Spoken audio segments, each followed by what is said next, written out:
So మనం night shift workers disease అంటాం దీన్ని. అంటే ఒకవేళ వాళ్ళకి షిఫ్ట్ వర్కర్స్, వీళ్ళని మనం షిఫ్ట్ వర్కర్స్ అని కూడా అనొచ్చు. ఎవరైతే నైట్ షిఫ్ట్ చేస్తారో వాళ్ళు మార్నింగ్ టైం ఎలాంటి జాగ్రత్తలు తీసుకుంటే వాళ్ళకి బాగా నిద్ర పడుతుంది అనేది కూడా మనం చాలా కామన్గా ఎడ్యుకేట్ చేయాలి. అదేంటంటే ఫస్ట్ మోస్ట్ ఇంపార్టెంట్ థింగ్, వాళ్ళు వాళ్ళ వర్క్ ఫినిష్ చేసుకొని వచ్చినప్పుడు మార్నింగ్ టైంలో ఎప్పుడైతే they are about to go to bed, అలాంటి టైంలో మనం ఆల్రెడీ డిస్కస్ చేసుకున్నట్టు నార్మల్ పర్సన్ లాగానే స్క్రీన్ టైం తగ్గించుకోవాలి, ఎక్సెసివ్ కెఫీన్ ఉండకూడదు, అండ్ మోస్ట్ ఇంపార్టెంట్ థింగ్ వాళ్ళ రూమ్ని డార్క్గా ఉంచుకోవాలి సో దట్ స్లీప్ ఇండ్యూస్ అవ్వడానికి. కొద్దిగా కూడా లైట్ ఉన్నా స్లీప్ ఇండ్యూస్ అవ్వదు. అండ్ సెకండ్ ఇంపార్టెంట్ థింగ్ ఏంటి అంటే రూమ్ టెంపరేచర్ కొంచెం లోవర్ సైడ్గా ఉండాలి.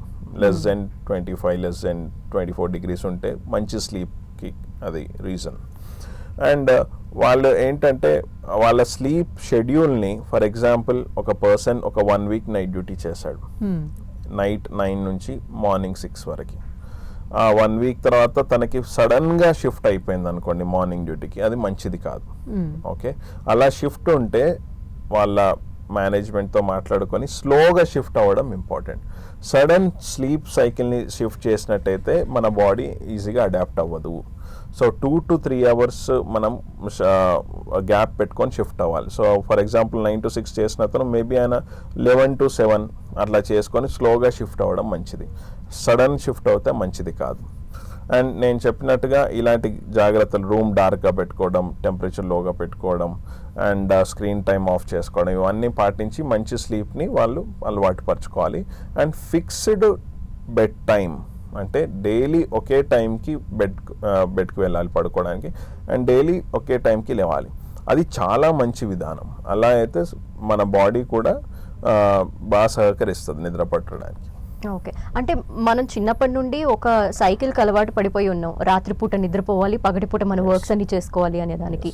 బట్ దానికి రివర్స్లో జరుగుతున్న దీనివల్ల లేటర్ ఆన్ ఏమైనా కాంప్లికేషన్స్ ఉంటాయంటారా?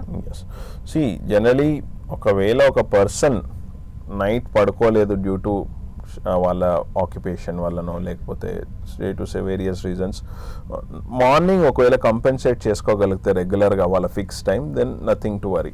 ఆ స్లీప్ని కంపెన్సేట్ చేసుకుంటే, లేదు కంపెన్సేట్ చేసుకోకపోతే నేను చెప్పినట్టుగా వాళ్ళకి చాలా ఇబ్బందులు వస్తాయి. సో స్లీప్ సరిగ్గా లేకపోతే ఇమ్యూనిటీ సరిగ్గా ఉండదు, అండ్ డెసిషన్ సరిగ్గా తీసుకోలేరు, మూడ్ డిస్టర్బెన్సెస్ ఇవన్నీ ఉంటాయి. And nowadays sleep lack of sleepiness అనేది చాలా డిజీజెస్కి కూడా లింక్ చేయబడింది.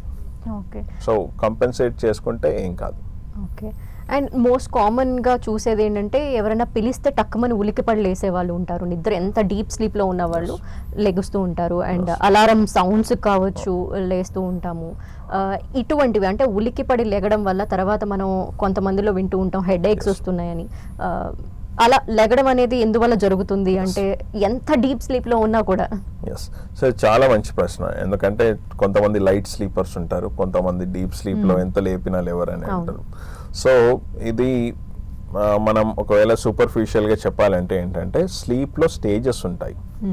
సో దాంట్లో స్టేజ్ 1, 2, 3, 4 అని light sleep, deep sleep, REM sleep, NREM sleep అని మెడికల్ టెర్మినాలజీలో మీకు చెప్పాలంటే. సో ఈ సైకిల్, ఒక్క సైకిల్ 90 నిమిషాలు, 90 minutes. సో లైట్ స్లీప్ స్లోగా డీప్ అవుతుంది, మళ్ళీ లైట్ స్లీప్ స్లోగా డీప్ అవుతుంది. 90 minutesలో ఈ సైకిల్ ఆల్మోస్ట్ మనకి నైట్ 5 to 6 cycles అవుతాయి. ఓకే, సో ఒకవేళ ఆ లైట్ స్లీప్లో వాళ్ళకి స్టిమ్యులేషన్ వచ్చినప్పుడైతే లేచి కూర్చుంటారు, డీప్ స్లీప్లో వస్తే లేవరు. ఓకే, మేబీ అది ఒక అబ్జర్వేషన్ ఏమో. లైట్ స్లీప్, ఆ సైకిల్ జరుగుతున్నప్పుడు లైట్ స్లీప్లో ఉన్నప్పుడు ఆ స్టిమ్యులేషన్ ఉంటే లేస్తారు. అండ్ ఒకవేళ ఒక పర్సన్కి రిఫ్రెషింగ్ అనిపించలేదు అనుకోండి, లేచాక నేను లైట్ స్లీప్లోనే ఉంది, డీప్గా పడుకోలేదు అన్నట్టు అయితే డెఫినెట్గా స్లీప్ స్టడీ చేసుకొని నిర్ధారించుకోవాలి. అంటే స్లీప్ మంచిగా ఉందా లేదా, డీప్ స్లీప్లోకి వెళ్తున్నారా లేదా. ఎందుకంటే deep sleep is very important. So ఒకవేళ అలా సిమ్టమ్స్ అనిపిస్తున్నాయి, సరిగా పడుకోలేకపోయాను, ఊరికే ఉలిక్కి పడుతున్నాను అంటే మాత్రం స్లీప్ స్టడీ చేసుకోవడం ఇంపార్టెంట్. స్లీప్ స్టడీస్ చాలా సింపుల్ స్టడీ, మనకి అంత కాస్ట్లీ కూడా కాదు. ఒక 4,000-5,000 రూపీస్లో ఒక నైట్ స్లీప్ స్టడీ అయిపోతుంది.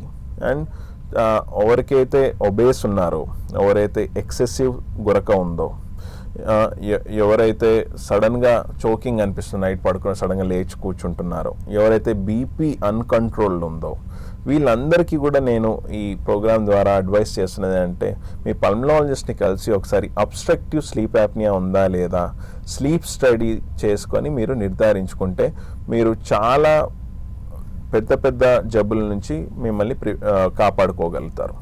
ఓకే.